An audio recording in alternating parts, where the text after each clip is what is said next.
welcome to The Explainer. Today, we are diving deep into the invisible rulebook that literally shapes our cities. I'm talking about commercial zoning. You know, if you get this right, your project can absolutely soar. But get it wrong? Well, you're pretty much stopped dead in your tracks before you even start. So, picture this. You've done all the hard work. The market research is done, you've secured the funding, and bam, you found it, the perfect piece of land. But hold on. Before you start dreaming about that grand opening, there's this one huge, crucial question you have to answer. Does the city's rulebook even let you build your vision right there? Yeah, not so fast. Before a single shovel even thinks about hitting the dirt, you have got to master the local zoning code. And look, this isn't some friendly guideline. This is the law. It's what determines what you can build, how high you can build it, and yeah, even exactly how many parking spots you're going to need. All right, Section 1, Zoning, the land's rulebook. So what exactly is in this all-powerful rulebook? Let's peel back the cover and find out why this stuff is the bedrock of, well, every single commercial development. I want you to think of zoning as the DNA for a piece of property. Really, at its core, it's a city's way of trying to create a little bit of harmony, to make sure a super noisy factory doesn't suddenly pop up next to a quiet neighborhood. It's what dictates whether that empty lot becomes a bustling coffee shop, a towering office building, or a massive warehouse. It's the code that literally defines all the possibilities. Okay, on to Section 2, decoding the zone. So now that we kind of get the power of zoning, let's learn how to actually crack the code. Because believe me, it's way more than just a simple label. It's a whole language you've got to learn to speak fluently. So the very first thing you do is identify the zone's core category. This gives you the big picture, right? Are you in a commercial zone, which is perfect for a lively retail strip? Or maybe an industrial zone, ideal for a massive logistics hub? Or what about a mixed-use zone, where you can build one of those cool, vibrant communities with apartments right above the shops? Okay, now let's talk about one of the most important numbers in this whole game, the floor area ratio, or FAR. The easiest way to think about it is like a size budget, or maybe even a calorie count for your building. It's basically a simple multiplier that tells you the absolute maximum size of your project. So how does this FAR thing actually work in the real world? Well, let's say your lot is 10,000 square feet, and the code says the FAR is 1.5. Simple math, you can build a total of 15,000 square feet. Now, you can slice and dice that however you want, maybe a sleek 3-story building or a wider 2-story one.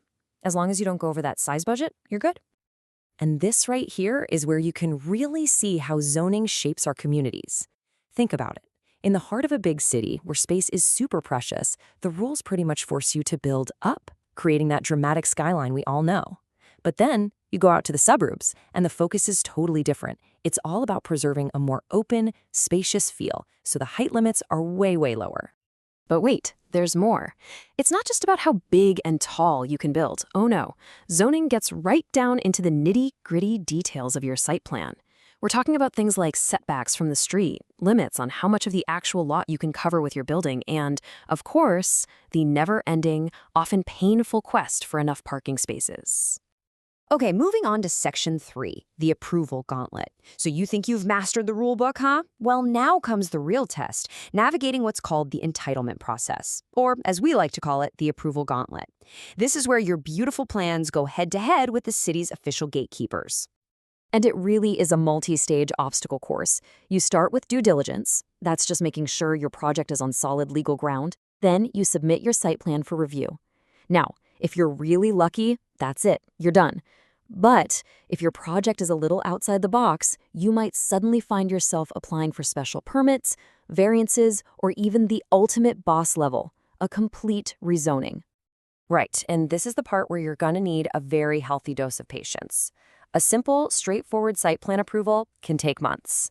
A special permit, that could easily stretch to a full year. And a full-blown rezoning? Buddy, you might be in for a 2-year marathon. It is a long, long road, but as we'll see, that finish line can be totally worth it. But what happens if the rules just don't work for your project? What if that setback requirement makes your building totally unworkable, or the height limit just clips the wings of your amazing architectural vision? What do you do then? Well, you basically got 2 main paths you can take. First, you can go for a variance, which is like asking for a minor tweak to the rules. It's a total long shot, but hey, if you can prove a unique hardship like your lot is shaped like a slice of pizza and the rules are just impossible to follow, you might just get it. Or you can go for the grand prize, a full rezoning. This is a massive political process, but if you actually succeed, you have literally rewritten the rulebook in your favor. All right, Section 4, Unexpected Traps and Pro Tips. Now, this is where we get into the real insider knowledge. See, the written rules are just the beginning. To truly succeed, you need to know about the hidden traps and the pro tips that separate the amateurs from the pros. You have got to be on the lookout for these grandfathered buildings that can come with a whole tangle of weird restrictions. And definitely watch out for something called overlay districts, like a historic zone that can just slap a whole new set of rules on top of your project. And seriously, don't even get me started on wetlands. They can be a developer's absolute kryptonite.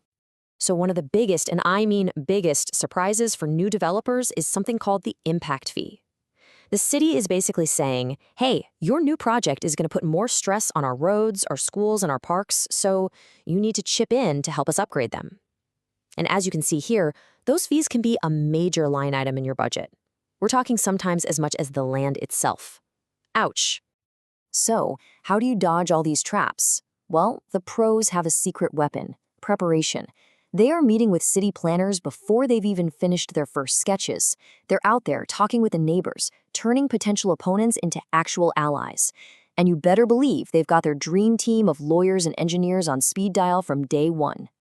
Okay, last section.